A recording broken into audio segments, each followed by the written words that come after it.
On April 13th, in the year 2029, that's one orbit away from the 2036 date. It has a 7-year intersection orbit with Earth. On that date, April 13th, which, by the way, is a Friday. April 13th, 2029, this asteroid, named Apophis, named for the Egyptian god of death and darkness. Named, of course, only after we calculated its trajectory to intersect Earth. If it were not going to hit Earth, we could have named it like Bambi or Tiffany, something non-threatening, right? Freddy, something that it's not hurting anybody. Name that one Apophis. So, we know for certain that Apophis, on Friday the 13th, April 2029, it's the size of the Rose Bowl. It'll get close enough to Earth that it will dip below Earth's communication satellites. It'll be the biggest, closest thing ever known to come near Earth. The communication satellites are at geosynchronous orbit. It's about 23,000 miles up. This will come in at 18,000 miles. It'll be visible from northern Europe. The Geek Set has already rented the hotel rooms there, so you're out of luck, because they did the math and they knew when and where it was going to happen. It'll look like just a fast-moving, bright object across the night sky, moving at about what speed do I give it? Probably around 10 miles per second. That's hauling. That's fast. So here's the catch. Its orbit remains sufficiently uncertain. Let me back up. In the possible range of orbits it could have on that fateful day, there is an interval range where if it threads that keyhole, we call it a keyhole. It's a 700 mile range. If its orbit goes through that range, Earth's gravity will be just right. Or rather, just wrong. Right? So that it will alter its orbit so that it will hit us 7 years later. So the test is it going to go through the keyhole? The latest estimates are that the likelihood, with updated data, is that the likelihood that it'll go through the keyhole is several in a million. Much better for us than the 30% first estimate or the 1 in 42,000 estimate that had been around for a couple of years. So you say, oh, not a problem. There are people who bet on the lottery with worse odds than that, expecting that they're going to win. Would you put $10 trillion in harm's way? Actually, if any insurance people here, I know there's got to be. You just do the math, right? $10 trillion divided by the probability of it hitting, spread that among the total population of the West Coast, and you have an insurance policy. That's how that works, right? That's how you calculate insurance policies. Oh, by the way, I think I saw Steve Soder here, my colleague. Steve Soder, we've collaborated on all the exhibits here in the Rose Center 10 years ago on our anniversary. Steve, could you remind me who of the famous astronomers of the past actually invented actuarial tables? Sir Edmund Halley invented the notion that you can calculate a risk using actuarial tables. An astronomer did this, okay? So it's good to have people who think about the universe. Who here only wanted to look at Earth? Where did she go? Where's my Earth woman? Did she leave? Yeah. Oh, she's still here? Oh, yeah, you're sneaking out over here on me. You're the one that only wanted to look at Earth. People who look up, also invent stuff. Just want you to know. Okay? So, the problem is we don't know the orbit well enough to say whether or not it's going to go through the keyhole. We need better data on its location in space. So what we really want to do, and in fact one of the plans of NASA's next voyages, is to visit an asteroid. Why not visit the asteroid that has our name on it? The one that's headed this way. Just call Bruce Willis. That's all you got to do. Put him on your speed dial, say, Bruce. No, we need Bruce Willis for the oil leak in the bottom of the thing right now. Then we'd send him into space. He was an oil rig driller, if you remember from Armageddon. That movie was made with a whole other universe of laws of physics, just so you know. Not from this universe. That's why no aliens made that movie. So where was I before I distracted myself? Visit, yeah. So here's what you do. You go to the asteroid, and then you stick LoJack on it, okay? Something where it's telling us where it is to like 1 centimeter per second accuracy, okay? And its velocity and its location with that accuracy. Then you put it back into the equations, you sharpen the orbit, you reduce the uncertainty, and you'll know whether it'll go through the keyhole or not. If it's targeted to go through the keyhole, all you have to do, well, if you're like military generals who know you got like nukes in the silo, you blow the sucker out of the sky. You know, we got those folks. We know who they are. The people want to blow stuff up. Problem here in America is that we're really good at blowing stuff up and less good at knowing where the pieces go afterwards. We're just less good at that, all right? So I don't want to blow up Apophis. Then we have 2 pieces, one headed for New York, one headed for LA. I don't want 2 pieces because we don't know what'll happen when you blow it up. So the kinder, gentler solution would be to nudge it out of harm's way. And all you have to do is nudge it so that it misses the keyhole. And that's only a 300-mile nudge, one way or another. And if you get it early enough, you give it a sideways motion. I'm headed towards you. Give me a sideways motion, a few centimeters per second, that accumulates so that after enough time, and I miss you completely. And in this case, you just have to miss the keyhole. 2029, that's the right amount of time in the future.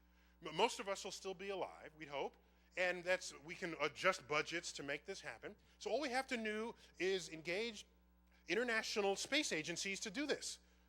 There are none. There is no organization to do this. And who's going to pay for it? We would surely pay for that, but suppose it was headed for the Indian Ocean.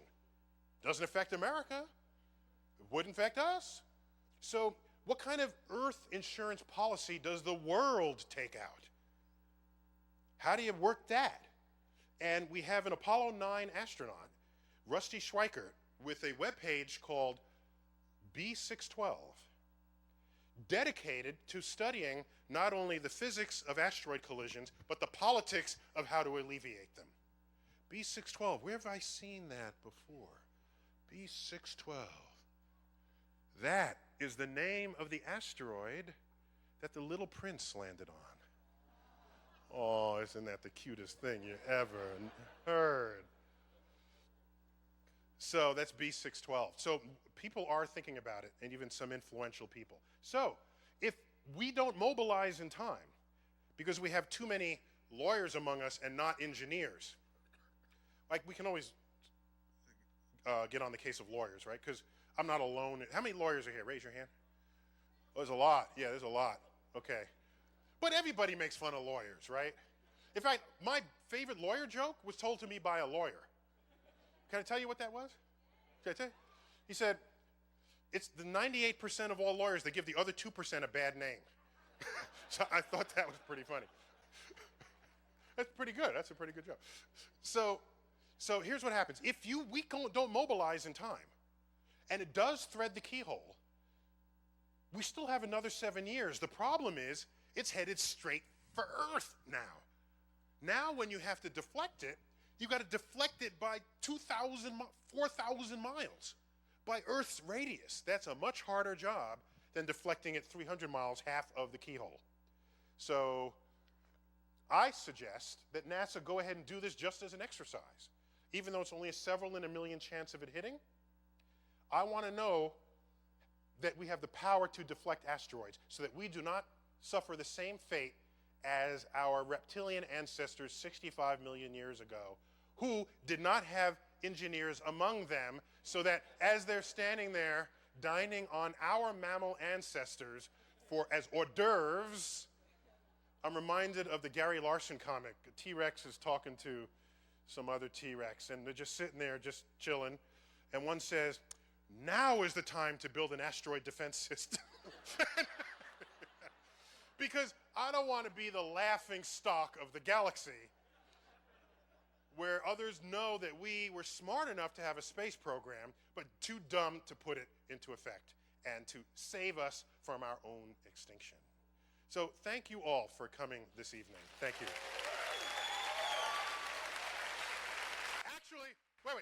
Actually, I want to,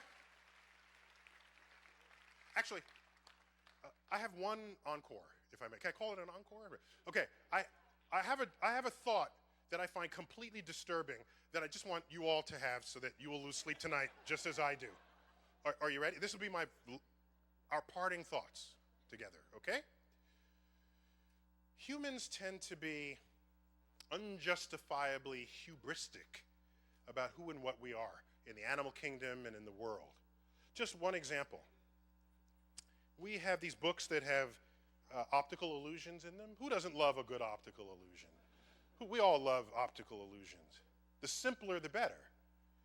Why do we call it optical illusions when it really should be called a book of brain failures? Because that's what it is. Oh my gosh, is it out of the diagram? I can't figure it. It's brain failures. We don't call it that, but that's what it is. Okay, we think very highly of ourselves. We call ourselves intelligent. By what measure? Oh, so we list things that we do that no other animals can do. So we say, oh, we have poetry and philosophy, and we have the Hubble telescope, and we compose symphonies. We're intelligent. That is our measure. All right. Well, I studied this briefly, and you ask, well, what is the next closest species to human beings? Basically the chimp, okay? And how much DNA do we have in common? It's like 98% identical DNA, all right? But we are prone to say, oh, but what a difference that 2% makes. All the chimp can do, maybe it can stack boxes and reach a banana. Maybe. Maybe it can combine a few hand signals. Maybe. But look what we do. So we are convinced that whatever is in that 2% is significant. But I want to pose to you a disturbing thought. Maybe the difference in our cognitive capacity between us and chimps, we and chimps, maybe that difference is as small as that 2% suggests. Maybe the Hubble telescope and our greatest of operas and music and poetry is not much different from stacking boxes and reaching a banana. You say, Tyson, how could you say, what do you need, what, just look. Well, that's hubris. Because imagine, in whatever is this cognitive scale, oh, by the way, the smartest chimps, the primatologists roll them forward, and they're doing what our toddlers do. Isn't that right? Our toddlers can stack boxes. Our toddlers can put up an umbrella. Our toddlers can make sign language. That's what our toddlers do. But those are smart chimps, studied by the primate experts. Imagine a species 2% beyond us in the same scale in which we are 2% beyond the chimp. How smart would they be to us? Well, let's just think about that. If they're as smart compared to us as we are to chimps, then to them there'll be no difference between stacking boxes and the Hubble Space Telescope, because they'd be capable of mental feats far beyond anything we could possibly conceive. Their humatologists, would roll Stephen Hawking forward and say, this one is slightly smarter than the rest, because he can do astrophysics calculations in his head, like little Junior over here does. Our greatest works of art and literature and science, their toddlers would have created in their kindergarten and would be on their refrigerator with magnets. Oh, look, little Junior just derived all of quantum mechanics. Isn't that cute? Put that on the freezer door. Oh, this is your 20th sonata. Oh, that is so cute. We call ourselves smart. You don't know if you're smart or not until you have another species blow you out of the water. And what I'm about to tweet this evening, because it disturbs me, I got to get it off my chest. There's a worm in the street. You walk by it. Does the worm know that you think you're smart? The worm has no concept of your smarts, because you're that much smarter than the worm. So a worm has no idea that something smart is walking by it, which makes me wonder whether we'd have any concept if a super species walked by us. Maybe they're uninterested in us because we're too stupid for them to even imagine having a conversation. You don't walk by a worm and say, gee, I wonder what the worm is thinking. It's just not a thought that you have. So one of the best pieces of evidence for why we haven't been visited by aliens is that they have actually observed us and concluded there is no sign of intelligent life on Earth. Thank you all. Thank you.